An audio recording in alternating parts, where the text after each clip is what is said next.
अस्सलाम वालेकुम everyone, my name is Ismail IT वाला। जैसा कि आपको मालूम है, तो आज के इंटरव्यू में हमारे साथ एक बहुत ही ख़ास मेहमान मौजूद हैं। सबसे पहले हम उनका दिल से शुक्रिया अदा करते हैं कि उन्होंने अपनी मसरूफ़ ज़िंदगी से वक्त निकाल कर हमें ज्वाइन किया। हमें बहुत खुशी है कि आज हम उनकी लाइफ जर्नी, उनके तजर्बे, उनकी मेहनत, उनकी सफ़र ज़िंदगी का और उनके पीछे छुपी कहानी को उनसे जानेंगे। उनका सफ़र सिर्फ हमारे लिए नहीं बल्कि उन तमाम लोगों के लिए भी इंस्पिरेशन हो है जो ज़िंदगी में कुछ करना चाहते हैं। तो चलिए बिना किसी देर के अपने मेहमान का खैर मकदम करते हैं और उनकी ज़िंदगी के अनमोल लम्हों को बेहतर तरीके से समझने की कोशिश करते हैं। सबसे पहले उनको खुशामदीद करते हैं और उनसे उनके तबीयत के बारे में पूछते हैं। तो अस्सलाम वालेकुम उमर भाई, कैसे हैं आप?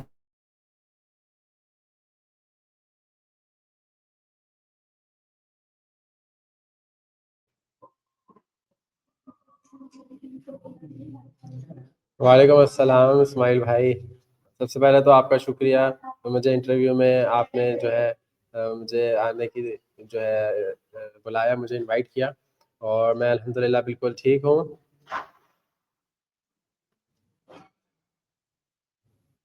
माशाल्लाह माशाल्लाह। सबसे पहले तो हम जो है आपके नाम से जो है इब्तिदा करते हैं। तो आप अपने नाम के बारे में बताएं। आपने अपना जो नाम रखा है उमर एजुकेशन वाला है, और तो इसके पीछे क्या कहानी और इसका क्या मतलब है?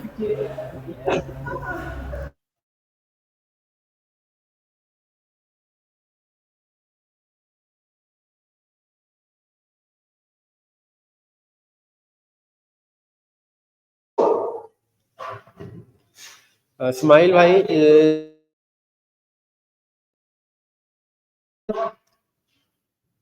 जब मैं अपना वाला चूज़ कर रहा था तो मेरे पास न 2 ऑप्शन थे, एक एजुकेशन वाला था और एक जो है ट्रैफ़िक वाला था। क्योंकि ये वो 2 चीज़ें प्रॉब्लम्स हैं जो मैंने सबसे ज़्यादा जो है ना एक्सपीरियंस किए और मुझे लगता है ये ठीक होनी चाहिए।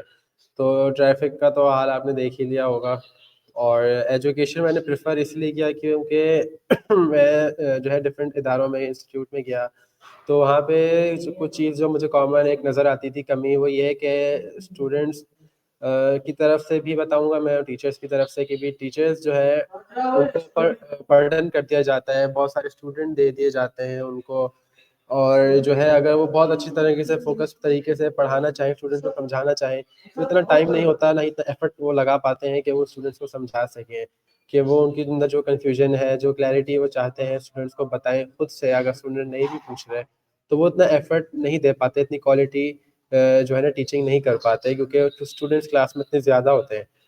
और स्टूडेंट्स की तरफ से मैं ये कहूँगा कि वो जो है कभी पूछते भी हैं, तो कभी टीचर्स ऐसे होते हैं कि वो टाल देते हैं बातों को, या वो मल्टीपल सब्जेक्ट्स पढ़ा रहे होते हैं, कभी छुट्टी करते हैं तो मल्टीपल सब्जेक्ट्स की छुट्टी हो जाती है, और जो है वो कभी स्टूडेंट्स कभी ना इस एज में होते हैं अपनी स्कूल में कि वो जो है ना इतने सीरियस नहीं होते हैं अपनी पढ़ाई के बारे में अक्सर। तो उनको नहीं पता होता उनका कितना कीमती वक़्त ज़ाया हो रहा है। तो उनका स्कूल में दिल लगाने के जो है ना, वो दिल लगने वाली कोई ऐसी एलिमेंट नहीं होता कि उनका स्कूल में दिल लगे, पढ़ाई में दिल लगे, और वो सिर्फ़ बोझ से ही समझते हैं पढ़ाई को। और उसके अलावा एक तीसरा पॉइंट ये था कि हमारी तालीम में जैसे जो है जो दीनी तालीम है और जो है हमारी दुनियावी तालीम, हमने अलग-अलग करके रखी हुई है, हालाँकि तालीम और इल्म एक ही होता है, ठीक है? जब इल्म आता है, जब बंदे को नॉलेज होती है चीज़ों के बारे में, कायनात के बारे में, अपने बारे में, तो वो अल्लाह ताला से, उसके क्रिएटर से जुड़ता है। हमारे यहाँ उलट होता है। हम जो है लॉज़ बच्चों को पढ़ाते हैं, लॉज़ डिस्कवर जिसने किए हैं वो हम पढ़ाते हैं, और उसमें जो बैलेंस होता है, जो परफेक्शन होती है, वो हम बच्चों को सिखाते हैं, प्रैक्टिकल करवाते हैं। लेकिन हम कभी बच्चों की तरफ इस तरफ बच्चों को मुतवज्जह नहीं होने देते कि लॉ मेकर कौन है। ये जो जितने भी फ़ॉर्मूले हैं और जितने भी कंपाउंड्स हैं, ये इसको सेट किसने किया है कि वही केमिकल बने, वही रिएक्शन हो, और जो नाइट्रोजन, ऑक्सीजन का जो लेवल है, ये कैसे बरकरार रहता है। ये जब इतने सारे रिएक्शन होते हैं, तो ऐसा कोई रिएक्शन क्यों नहीं होता कि ऊपर-नीचे हो जाए और कायनात जो है धरम-भरम होना शुरू हो जाए। जब इतने सारे रिएक्शन हो रहे हैं, तो कोई ऐसे जो है ना, इतने ज़्यादा तबाहकुन रिएक्शन भी तो होने चाहिए ना। तो क्रिएटर से नहीं जोड़ता है, लॉ मेकर से नहीं जोड़ते, इसने डिस्कवर था, वो उसने डिस्कवर किया था। जब बंदा जानता है कि हर चीज़ में कितनी बारीकी है और स्पेस के अंदर और हर चीज़ में कितनी ज़्यादा चीज़ भी मैंने एक्सपीरियंस की थी कि ये चीज़ बिल्कुल ख़त्म कर दी गई है और जो जितना पढ़ता है वो उतना दूर भी हो जाता है। ये बात सच नहीं है, सब लोगों के साथ ऐसे नहीं होता, लेकिन अमेज़न की तरफ जाती है, बस सिर्फ़ जो है ना वेस्ट में से सिर्फ़ उनका कल्चर ले रही है। वेस्ट में सिर्फ़ उनको नॉलेज लेनी चाहिए थी और कल्चर जो है ना उनको इस्लाम का जो वे ऑफ लाइफ़ है वो इस्लाम का रखना चाहिए था। जी जी उमर भाई, माशाल्लाह आपने बहुत अच्छी इन्फॉर्मेशन दी और बहुत अच्छा आपका आंसर था। हम आगे चलते हैं और आपके बचपन के बारे में कुछ पूछना चाहेंगे। आप कहाँ पैदा हुए और आपका बचपन का माहौल जो है वो कैसा था?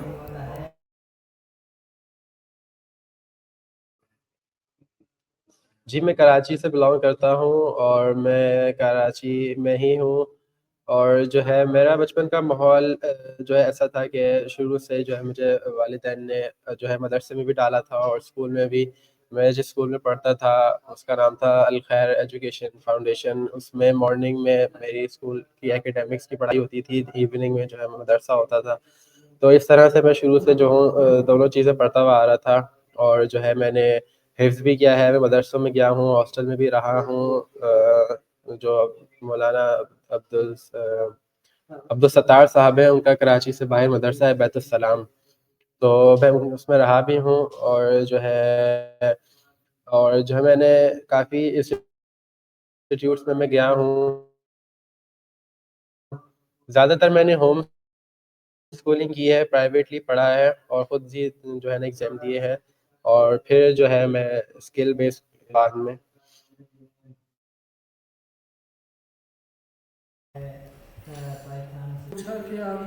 जी जी, अच्छा माशाल्लाह, आपने तो बहुत ही दो चीज़ें जो है आपकी बहुत ही प्यारी लगी हैं। एक तो आप माशाल्लाह कुरान के हाफिज़ हैं और दूसरा कराची जो हमारा रोशनी का शहर जिसको कहा जाता है।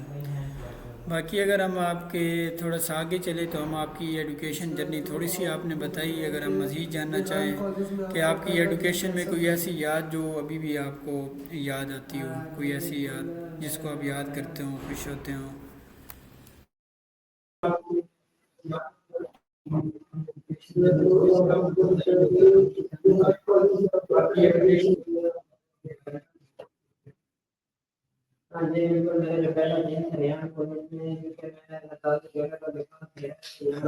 लॉन्ग अभी भी चल रही है, तालीम तो मैं हासिल कर रहा हूँ अभी भी। वो तो लर्निंग तो लाइफ लॉन्ग चलती रहती है। अब एआई का ज़माना है, चीज़ें चेंज होती रहेंगी, इनोवेशन होती रहेगी, सीखते रहेंगे, देखते रहेंगे। मेरा जो है बाकी ट्रिप्स वगैरह थी, हम ट्रिप पे गए थे, बाकी वो एक्सपीरियंस होता है एक दोस्तों के साथ। तो हम नारायण कागान गए थे और उससे आगे एक जगह है पाटाकुंडी, तो हम लोग वहाँ गए थे ट्रिप पे। हमारे सर ने कहा था कि हम नारायण कागान जाएंगे, तो हमने सामान वगैरह तैयारी वगैरह उस हिसाब से कर ली थी। ये मैं था रॉयल मॉडर्न इंस्टीट्यूट की बात है, मैं वहाँ पे था। तो वहाँ पे ये हुआ कि हम जब वहाँ गए तो वो हमें और आगे ले गए वहाँ से। तो जब हम अपने कपड़े वगैरह हमने जो पैक किए थे वो उस जगह के वेदर के हिसाब से नहीं किए थे। तो जब हम वहाँ गए वहाँ बहुत ठंड थी और वहाँ किसी के पास इतने कपड़े भी नहीं थे कि ठंड ठंड के जो है गुजारा कर सकें। तो वहाँ पे सबको बहुत सर्दी लगती थी और फिर वहाँ पे जो हमारा कैंप था, वहाँ पे हम जहाँ स्टे किया था वो था भी एक चोटी के ऊपर। और फिर खैर कुछ दिन हम वहाँ रहे, खुद से किया सब कुछ, कैंपिंग की, चीज़ें सीखी, देखी, घूमे फिरे और ट्रैकिंग भी की, बहुत कुछ किया। लेकिन फिर क्या हुआ, फिर बारिश भी हो गई। फिर तो यानी मौसम इतना बुरा हुआ, फिर हम वापस आए नीचे की तरफ और फिर हमने कहीं होटल में स्टे किया और फिर कुछ दिन वहाँ स्टे किया गरम-गरम कमरों में और फिर जो है ना इस तरह से हम थोड़ा-सा और घूम फिर के वापस आ गए थे कराची। तो ये बड़ा ऐसा एक्सपीरियंस था कि हम जो है तो परेशान हो गए थे, हमें तो सर्दी इतनी लग रही थी। अंदर अंदर हमारे जो कैंप्स होते थे उसमें बैठे हुए कँप-कँपा रहे होते।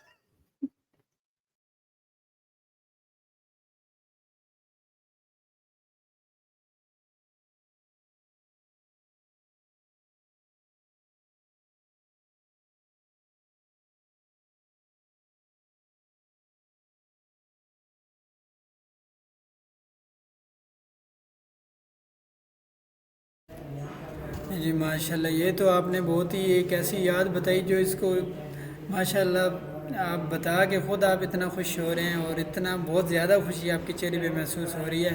अल्लाह आपको ऐसे ही मुस्कुराते रखें। हम थोड़ा सा आगे चलते हैं आपके। चलो एजुकेशन भी होगी, बचपन भी हो गया, हमने ट्रिप भी कर ली, तो आगे हम ज़ाहिर सी बात है काम पे काम की बात आती है, बिज़नेस की बात आती है, वर्क की बात आती है। तो मैं पूछना चाहूँगा कि आपका किस चीज़ पे फोकस है? आप बिज़नेस को फोकस करते हैं या जॉब वगैरह को?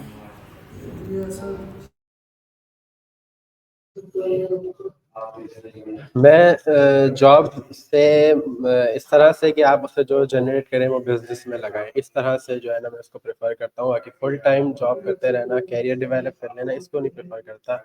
लेकिन अपने काम को सपोर्ट करने के लिए जॉब हाँ, करनी पड़ जाती है। फ्रीलांसिंग भी लोग करते हैं, जॉब भी करते हैं और साथ में अपना बिज़नेस 1-2 प्रोडक्ट से शुरू करते हैं। तो उसके लिए ज़रूरत पड़ती है, इन्वेस्टमेंट लगती है बिज़नेस में। तो इस हवाले से बाकी मेरा जो रुझान है ज़्यादा वो बिज़नेस की तरफ है और जो है पैसिवली करने की यानी ऑटोमेशन की तरफ है। मैं एआई एजेंट सीखना चाहता हूँ और जो है ना ई-कॉमर्स का यानी करना चाहता हूँ काम। मैंने अपना ऑर्गेनिक्स का ब्रांड भी लॉन्च किया था। तो ये इसकी हर चीज़ प्रिंटिंग, डिज़ाइनिंग वगैरह मैंने ज़्यादा कैनवा में किया था और जैसे-जैसे मुझे ज़रूरत पड़ती जाती थी दूसरे सॉफ्टवेयर सीखने की, मैं जो फ़ोटोशॉप और इलस्ट्रेटर की तरफ भी मैं मुतवज्जो होते गया प्रिंटिंग के लिए और लोगो के लिए और एडिटिंग के लिए। जो पिक्चर्स वगैरह लेता था तो फिर उनमें कुछ उसमें करना होता था एडिटिंग वगैरह पिक्चर्स में, जो प्रोडक्ट की होती थी फ़ोटोज़। तो और इसके अलावा स्टिकर्स बनाना, प्रिंटिंग करवाना और जो है पैकेजिंग में, कोरियर के साथ सेटिंग में और वेबसाइट में वो शॉपिफ़ाई पे बनाई थी मैंने और ईमेल होस्टिंग में। तो सब चीज़ों में यानी एक्सपीरियंस है तक काफ़ी एस्पेक्ट्स में और फिर मैंने उसमें जो है मार्केटिंग भी की थी, उसकी एड्स रन करने का भी एक्सपीरियंस है। तो पहले मैं मार्केटिंग से ना बहुत घबराता था कि यार चीज़ बेचनी, लोगों को कन्विंस करना कि वो अपने पैसे खर्च करें। लोग हक नहीं देते, लोग पैसे क्या खर्च करेंगे चीज़ खरीदने के लिए। तो पहले ना मुझे इससे और आप कह लें कोडिंग की ऐसी चीज़ों से मुझे ना घबराहट होती थी।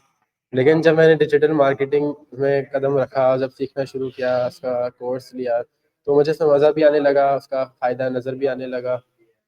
और फिर मेरा इंटरेस्ट इसमें डेवलप होता गया और फिर खुद ब खुद जो है ना मैं इसमें सीखता गया आगे और फिर जो है इस तरह फिर मैंने अपनी वेबसाइट भी बना ली थी। शुरू मैंने डिजिटल मार्केटिंग से किया था, फिर ई-कॉमर्स की तरफ मैं बाद में गया था। आईडीएम के होते हैं, शोएब साहब इंस्टीट्यूट ऑफ डिजिटल मार्केटिंग है यहाँ कराची में। उनके वेबिनार्स में देखता था हर हफ्ते होते हैं, तो उसमें बहुत ज़्यादा वो इनकरेज करते थे, जैसे आज़ाद चाय वाला है, वो हैं और सर रेहान के सिमिलर हैं ये तीनों लोग की उनकी सोच वगैरह, इनका विज़न। तो इस वजह से जो है ना फिर मैं इसमें इनकरेज हुआ, फिर ऑर्गेनिक्स का जो है अपना काम शुरू किया था और इस तरह मैंने बताया कि उसकी हर चीज़ मैनेज करता था मैं। माशाल्लाह, आपका भी काफ़ी चीज़ों में एक्सपीरियंस है। आपने मार्केटिंग के बारे में बताया, शॉपिफाई के बारे में बताया। तो थोड़ा बहुत हमारा भी ज़्यादा नहीं, थोड़ा बहुत हम भी शॉपिफाई वगैरह किया है। तो हम आपसे आपने कहा ऑर्गेनिक ब्रांड का, अभी भी आप कोई चीज़ रन वगैरह कर रहे हैं अपनी वेबसाइट या इस तरह की कोई चीज़ अभी भी आप रन करते हैं या छोड़ दिया आपने?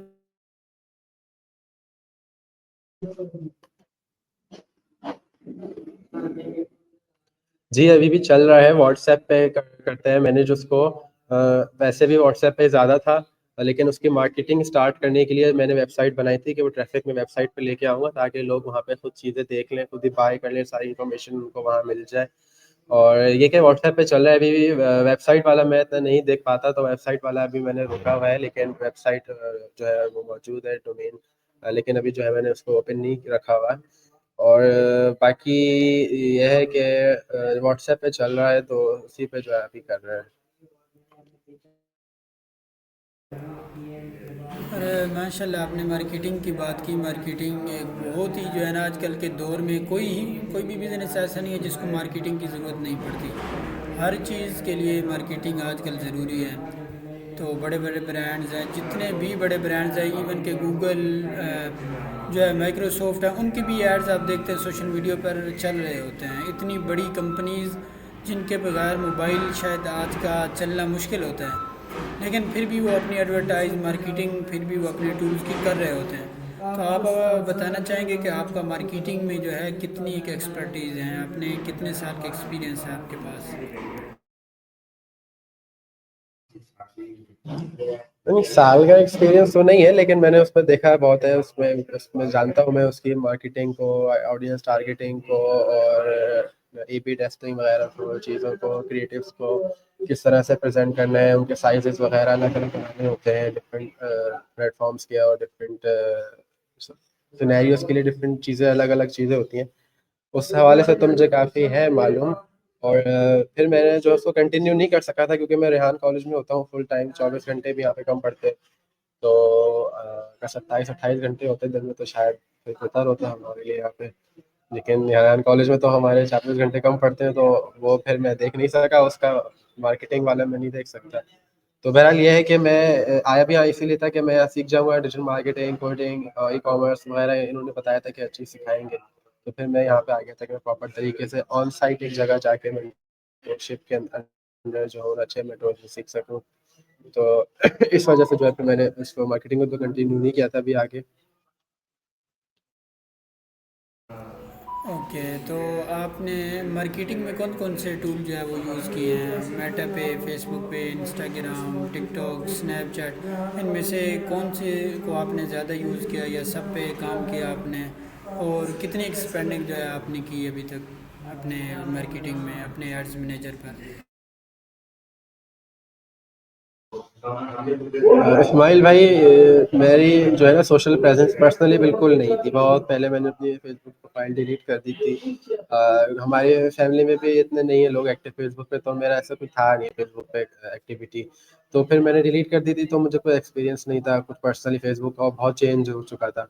तो जब मैंने अपना ब्रांड लॉन्च किया तो मुझे फेसबुक पे ही काफ़ी चीज़ें सीखनी थी। बहुत सी चीज़ें मेरे लिए नई थी, बिल्कुल फेसबुक इंटरफेस चेंज हो गया था, सारे ऑप्शंस इधर से उधर हो गए थे उसके। और फिर जो है मैं एक ब्रांड चला रहा था, उसका पेज बनाना होता है, और उसमें उसकी क्या-क्या चीज़ें होती हैं, किन-किन चीज़ों का ख़्याल रखना होता है। तो वो सारी चीज़ें करते हुए बहरहाल मेरा फिर भी चला, फेसबुक पे चला, इंस्टाग्राम पे मेंटेन किया मैंने, व्हाट्सएप पे मेंटेन किया, और जो है वेबसाइट भी मैं कर रहा था मेंटेन। तो बाकी स्नैपचैट वगैरह पे मैंने नहीं किया, जो बड़े प्लेटफ़ॉर्म्स थे बस उन्हीं पे रखा था मैंने। और बाकी जो है एड्स मैनेजर वगैरह में, उसमें जो है मेरी शुरू में तो बस मैंने ज़्यादा तो नहीं है उसमें लगाई है अपनी एड्स पे।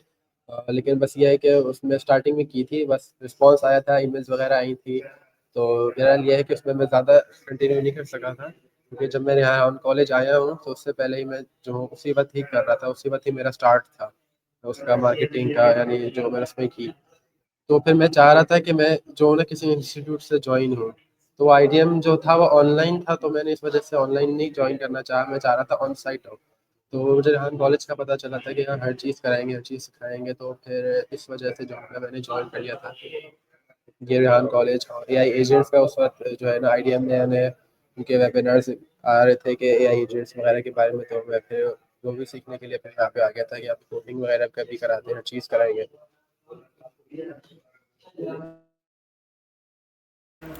अच्छा, माशाल्लाह, आपने तकरीबन जो है ना सब जगह पे, स्नैपचैट के अलावा तो आपने मेरे ख्याल में हर जगह पे काम कर लिया। और बाकी ये चीज़ें बहुत ज़्यादा मैटर करती हैं, आपको पता ही है बिज़नेस के अंदर इनका बहुत ज़्यादा रोल है आजकल। तो जितनी भी चीज़ें आज उन्होंने अपना बिज़नेस मॉडल उनका है, प्रॉपर बिज़नेस को सपोर्ट करती हैं। तो बाकी हम थोड़ा सा आगे चलते हैं, अगर हम आपकी थोड़ी सी पर्सनल लाइफ के बारे में जानना चाहेंगे। आपकी तबीयत को देखते हुए आप अपने जो है इन उसको क्या कहते हैं, खलवत, खाली वक्त जो होता है जब बंदा तन्हा होता है, उसमें आपको क्या करना पसंद है?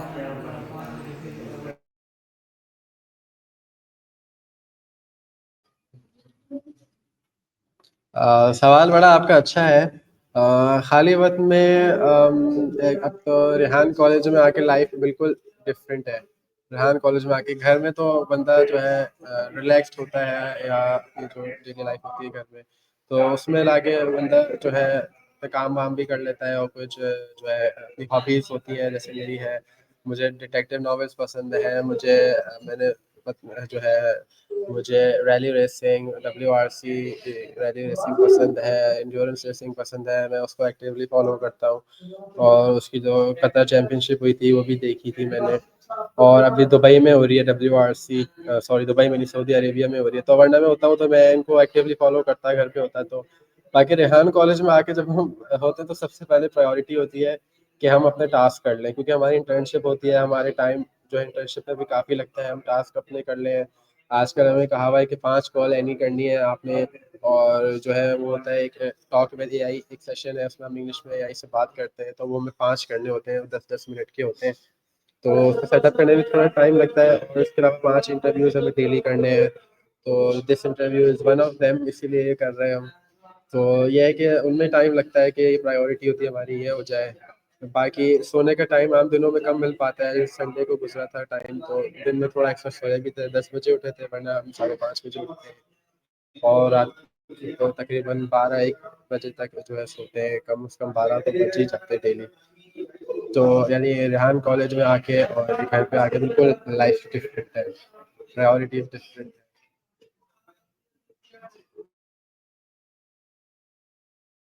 अच्छा, माशाल्लाह, ये तो आपकी जो अभी तो जो रूटीन है बहुत ज़्यादा बहुत ज़्यादा टफ जा रही है। बाकी हमने आपको देखा है आप हमेशा तन्हा तन्हा रहते हैं, तो आपका ज़िंदगी में कोई दोस्त वगैरह नहीं है? कोई फ्रेंड्स होते हैं, बंदा चिल मारता है, फिरता है आगे पीछे, बाहर निकलने का दिल करता है, बातें शेयर करता है, गम शेयर करता है, कहता है गम शेयर करने से गम हल्का हो जाता है। तो आपका कोई दोस्त वगैरह इस तरह?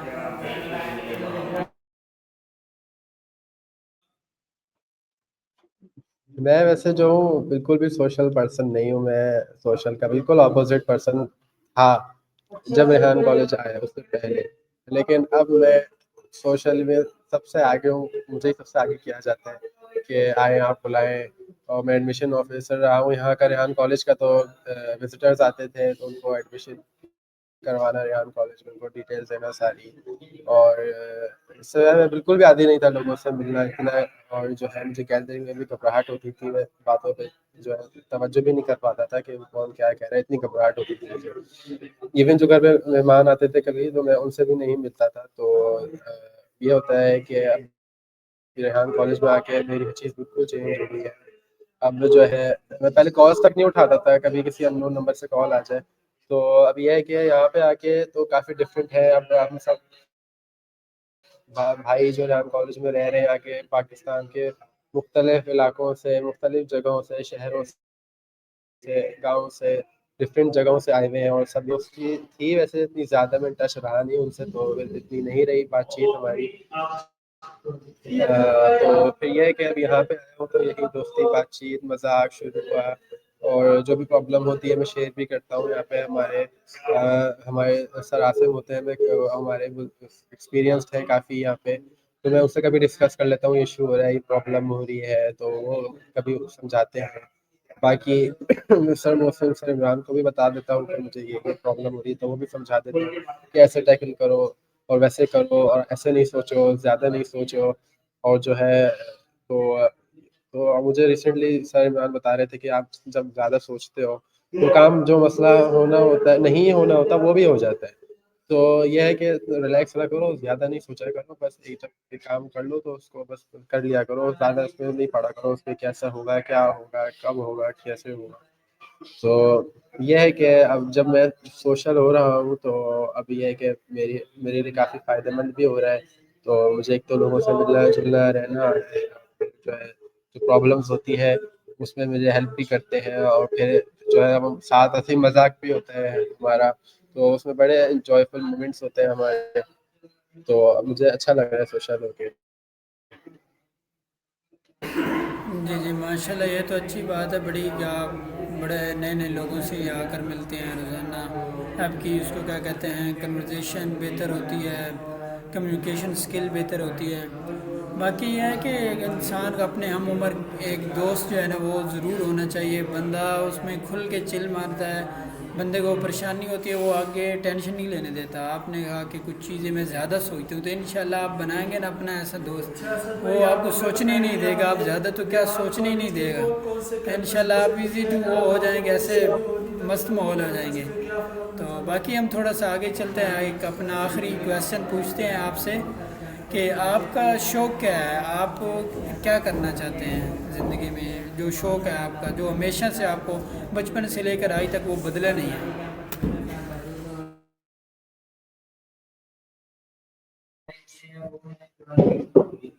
यार शौक तो ऐसे बहुत है, लेकिन बेसिकली प्रोफेशनल लाइफ में तो मैं बिजनेस करना चाहता हूँ। बिजनेस की सबसे बड़ी वजह ये कि जॉब में मैंने देखा है कि ना लाइफ आपकी अपनी होती है, ना टाइम आपका अपना होता है। किसी चीज़ की सिक्योरिटी, किसी चीज़ की गारंटी नहीं, ना टाइम की, ना आपकी जॉब की, इवन पैसों की। कब दिल चाहे डिडक्ट कर लें, कब दिल चाहे काट दें, जब दिल चाहे फारिग कर दें। ना नमाज के टाइम का होश, ना फैमिली को टाइम देने का होश। वीकेंड पे मीटिंग रख ली, कोई ऐसा असाइनमेंट दे दिया कि पूरी रात जागते रहे। तो मैं जो बिज़नेस करने में मज़ा भी आता है, और ये सुन्नत भी है तिजारत, और उसमें बरकत भी होती है, और जो है प्रोफेशनली तो मैं बिज़नेस करना चाहता हूँ। और जो है जब मैंने इस्लामियत पढ़ी थी तो उसमें मैंने पढ़ा था हज़रत अब्दुल रहमान कौन सहाबी थे जो करते थे ऑर्गेनिक्स का, तो काफ़ी जो है वो खुशहाल थे। तो इस तरह से ना मेरा भी एक उभरा था शौक कि मैं भी जो हूँ ना कुछ ऑर्गेनिक्स में बिजनेस करूँ। और जब मैंने ऑर्गेनिक्स में बिजनेस किया तो हमारा उसमें ये प्रोडक्ट भी था, मक्खन, जो सर्दियों में हम मंगवाते थे, तो वो भी सेल होता था हमारा। तो मुझे भी उस वक्त ये बात याद आई कि मैं उस वक्त ये चाहता था, तो अब वो चीज़ भी हो रही है। तो ये है कि और प्रोफेशनल लाइफ में तो ये बात हो गई, और बाकी पर्सनल सोशल वर्क में मैं जो हूँ अब मैंने एजुकेशन वाला अपना चूज़ कर लिया है। मैंने आपको रीज़न भी बताया, और एक रीज़न और मज़ीद ऐड करता जाऊँ कि मैं बच्चों को ऐसी स्किल्स, ऐसी तालीम देना चाहता हूँ कि जो आगे जाके बच्चों को फ़ायदा देगी, जो रेलेवेंट होगी बच्चों के लिए। और जो है ऐसी तालीम नहीं कि सिर्फ रट्टा सिस्टम हो और वो डिग्रियाँ भी चाहे वो ले लें और उनको आगे कोई फ़ायदा ना हो, कोई जॉब ना मिले। तो ऐसी चीज़ देना चाहता हूँ कि जिससे बच्चों की जो है ना दुनिया में कीमत हो। बच्चों में जो है ना लर्निंग का, आगे सीखते जाने का जो है ना, ये चीज़ डेवलप हो क्वालिटी बच्चों के अंदर, कि जैसे जैसे इनोवेशन आ रही है, अडेप्ट करना, उसको चीज़ों को सीखना, और वैसे वैसे अपने अंदर इम्प्रूवमेंट आते जाना, ताकि वो कभी भी दुनिया में रेलेवेंट हो। मैं चाहता हूँ ऐसे काम मैं करूँ कि जैसे दूसरों को भी फ़ायदा हो, और जो है ताकि लोग जो है वो भी खुशहाल हो। मैं खुद अकेला क्यों खुश रहूँ, दूसरों के लिए भी खुशी का ज़रिया बनूँ। जी जी माशाल्लाह, ये आपने बहुत एंड में अच्छी बात कही कि मैं खुश क्यों रहूँ, दूसरे भी तो खुश हों। ये बहुत अच्छी चीज़ है हर इंसान को, क्योंकि आपको पता है एक हदीस भी है कि इंसान तो वो है जिसके मुसलमान हुआ जिससे दूसरे लोग उसकी ज़ुबान हाथ से वो महफूज रहें, खुश रहें। तो ये आपने बहुत अच्छी बात कह दी। बाकी जो है माशाल्लाह आपने हमें टाइम दिया, बहुत ज़्यादा हमारा वक्त हो चुका है। तो बाकी आपकी बातें जो है वो दिल को छूने वाली थी, आपने हमें टाइम दिया इसके लिए शुक्रिया। अल्लाह आपको हमेशा जो है कामयाब करे। इंशाल्लाह फिर कभी आपसे ज़रूर मिलेंगे इंटरव्यू के अंदर। आपके लिए अल्लाह हाफिज़, आपका बहुत बहुत शुक्रिया।